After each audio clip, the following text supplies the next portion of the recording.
To those who have everything, more will be given, and from those who have nothing, everything will be taken.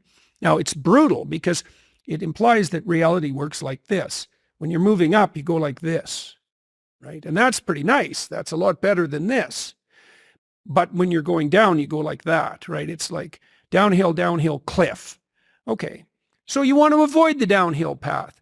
Well, if the uphill path is like this, which is like exponential, let's say, or geometric, then what that means is that it doesn't matter how big the first steps you take uphill are, even if they're trivial, even if they're shameful in their size, because you're so useless, that if you're disciplined in that, you'll speed up extraordinarily rapidly.